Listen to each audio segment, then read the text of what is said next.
Seguimos con problemas de movimiento rotacional, en este caso de inercia. Esto es un problema numérico. Supónganse que la Tierra sea una esfera de densidad uniforme. ¿Cuál es su energía cinética rotacional? Considérese que el radio de la Tierra es 6,4 por 10 a la 3 kilómetros y la masa de la Tierra es 6 por 10 a la 24. Bueno, la inercia, sabemos que la energía cinética es simplemente un medio de I/W cuadrado.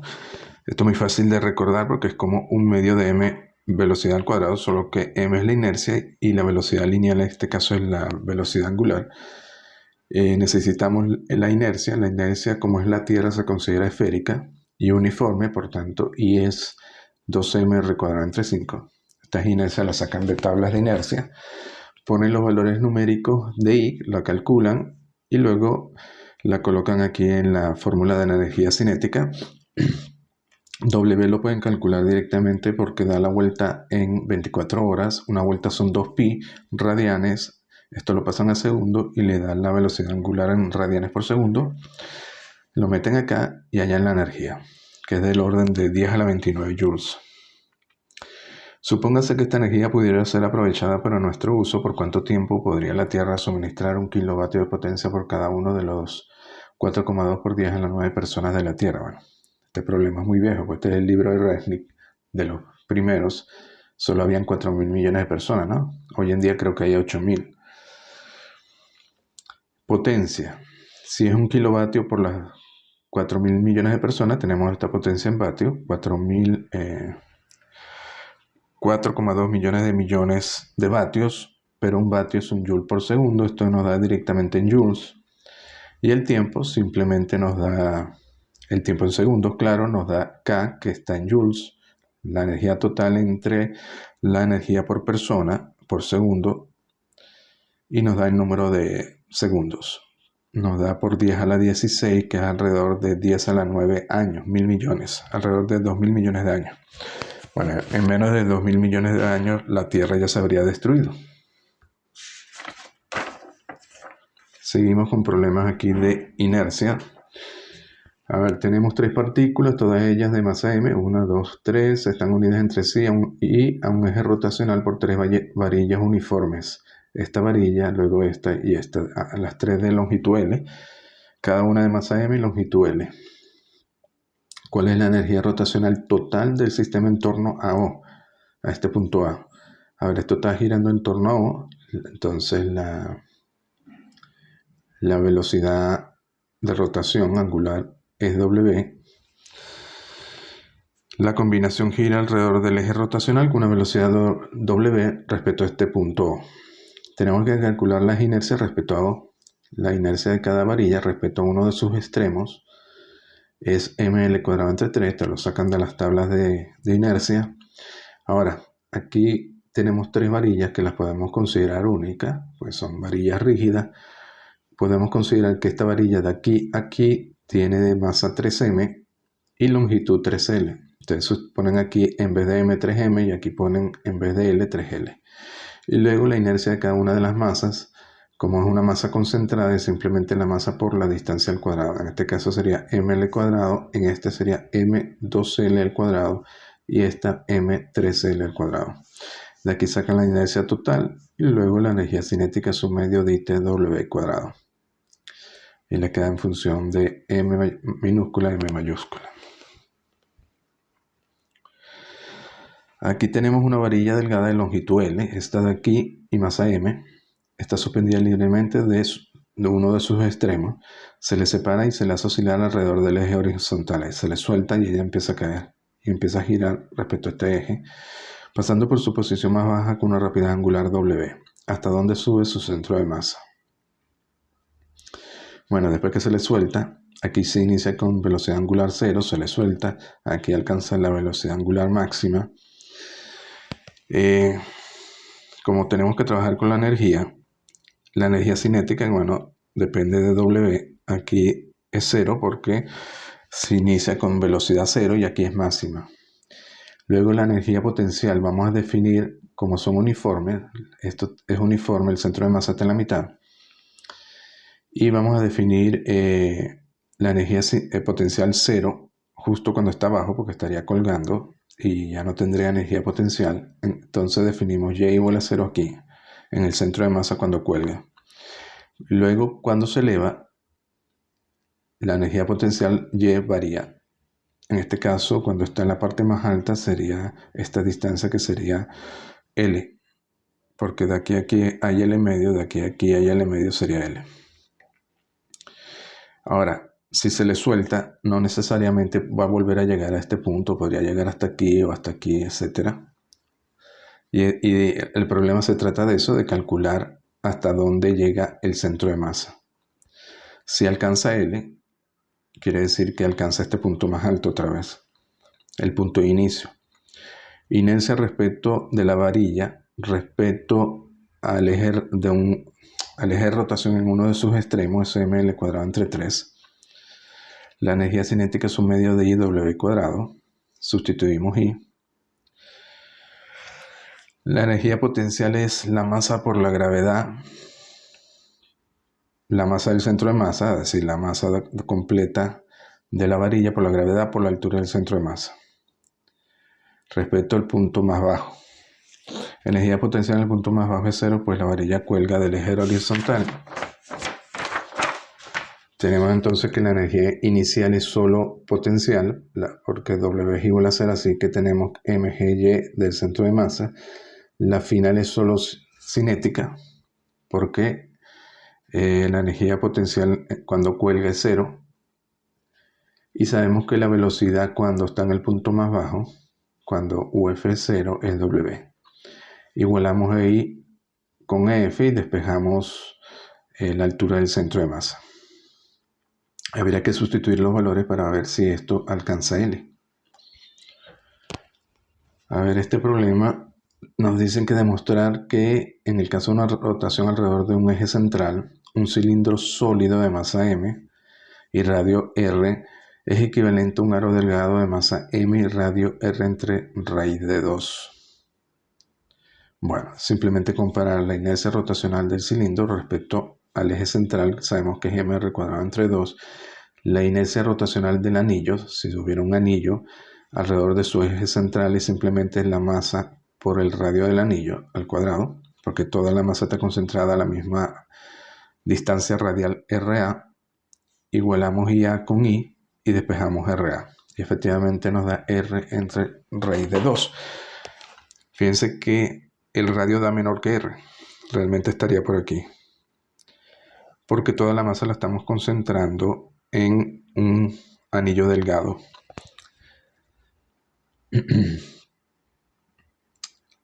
Luego, la parte B nos dice la distancia radial a un eje dado en el cual se podría concentrar la masa del cuerpo sin alterar su inercia rotacional respecto a dicho eje se llama radio de giro. Representar por RG este radio y demostrar que RG es igual a raíz de I entre M. A ver, el radio de giro para el cilindro, en este caso es el radio donde toda la masa del cilindro se concentra. Es decir, que concentramos esta masa M en este anillo delgado. Y el cilindro se transforma en un aro delgado de masa M. Bueno, la inercia del anillo sabemos que es mRg al cuadrado. Y simplemente nos queda comparar este RG cuadrado M con la inercia del cilindro, que es I, y despejar RG. Y efectivamente nos da raíz de I entre M.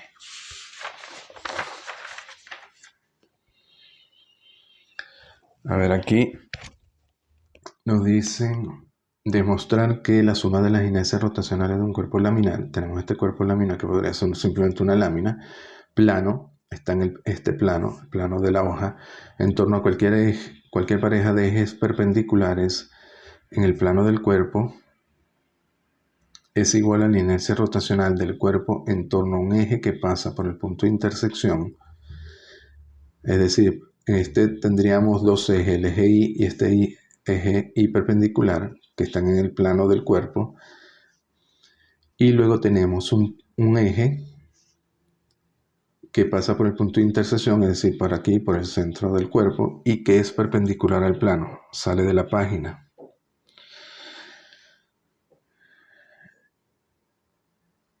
Y Y nos piden entonces demostrar que la inercia respecto a este eje sería la suma de estas dos inercias. Aplicar este resultado al disco circular para determinar la inercia rotacional en torno a un eje diametral. Para hacer esto, la parte A, tenemos aquí un plano con cualquier forma y tenemos que aplicar el concepto de inercia. Tenemos aquí un diferencial de masa MI que está a una distancia XY, una distancia Y. Esto está sobre el plano XY porque es plano. Así que RI solo tiene componente XY. Sabemos que la inercia respecto al eje Y, si esto girase sobre el eje Y, sería la suma de MI por la distancia al eje. La distancia al eje es de aquí a aquí, es decir, XY. Por tanto, sumatoria de MI XY cuadrado. La inercia con respecto a X, si gira sobre este eje, va a ser la distancia de este punto al eje X, que es esta distancia vertical, por tanto es Y. Y luego, como esto está sobre el plano XY, la intersección es O y un eje que pasa perpendicular a este plano por O sería el eje Z. Entonces, ¿qué pasa? Tenemos que calcular la inercia respecto al eje Z. Pero con respecto al eje Z, MI estaría a esta distancia RI. Pero como esto está sobre el plano XY, RI solo tiene componentes XY. Es decir, IZ va a ser MI RI cuadrado, pero RI no tiene componente Z porque esto está siempre sobre Z igual a 0. Por tanto, sería simplemente XY cuadrado más YI cuadrado. Entonces, lo bueno aquí es que podemos separarlos en dos y lo comparamos con 1 y 2. Y efectivamente nos da que IZ es IX más IY, que era lo que teníamos que demostrar. Esto sería de 1 y 2.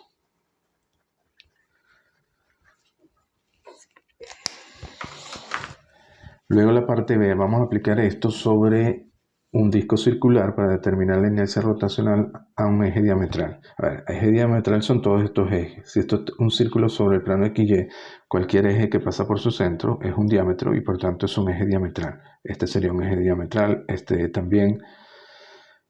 Cualquier diámetro sería un eje diametral. ¿Qué vamos a partir? Vamos a partir de la inercia de este disco con respecto a un eje directamente perpendicular sobre el eje Z. Sabemos que la inercia alrededor del eje Z de este disco uniforme circular es mr cuadrado entre 2. Pero resulta que IZ por esta definición tiene que ser igual a IX más IY. Pero ¿qué pasa? Cualquier eje diametral, tanto Y como X, por simetría son iguales. Da lo mismo que gire sobre Y o que gire sobre X, la inercia es la misma, por la simetría. Entonces la inercia de Z va a ser IX más IY, I más I igual a 2I. Entonces simplemente nos queda, ahora que tenemos esto y Z, nos queda igualar esto con esto, de 6 acá, y despejamos I. Y nos da mr cuadrado entre 4, con respecto a un eje diametral cualquiera. El mismo resultado se obtiene haciendo L igual a 0 para un cilindro circular sólido a un eje diametral central.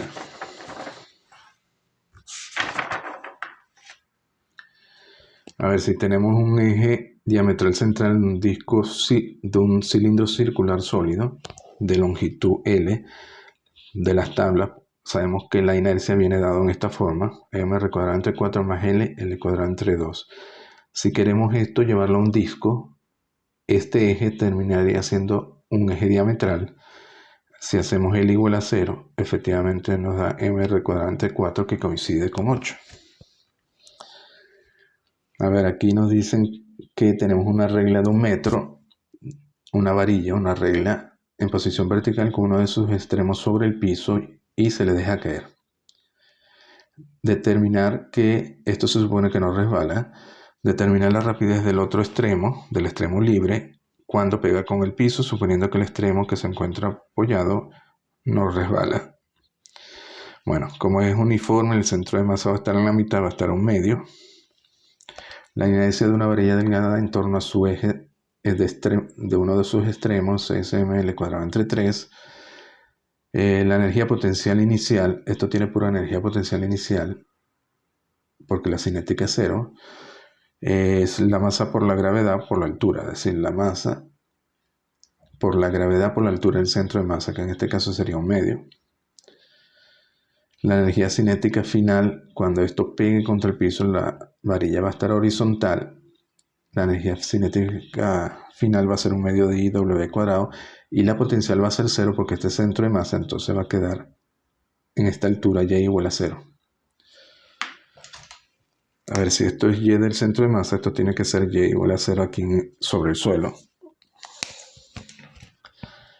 Entonces la final tiene que ser la inicial solamente su I, y la final es esta. Y bueno, se igualan y se despeja W. Eso nos daría en radianes por segundo. Y la velocidad lineal de este extremo sería W por R.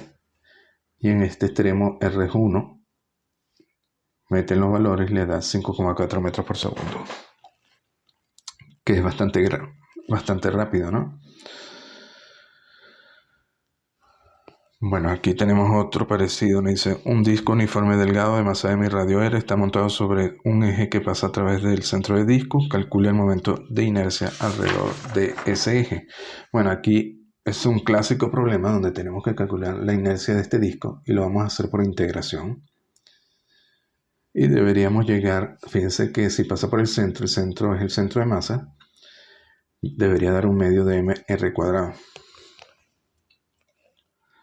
Bueno, aquí es muy sencillo. Por integración tomamos un diferencial de área que estaría a una distancia r, tendría una profundidad de r y tendría este ancho. Este ancho sería el arco. Como se desplazó de aquí a aquí un d θ, este arco va a ser r de θ. Sabemos entonces que el diferencial de área, esta que tenemos aquí, va a ser esto. Esto se considera como es diferencial un cuadrado, por tanto o un rectángulo, va a ser r de θ de r.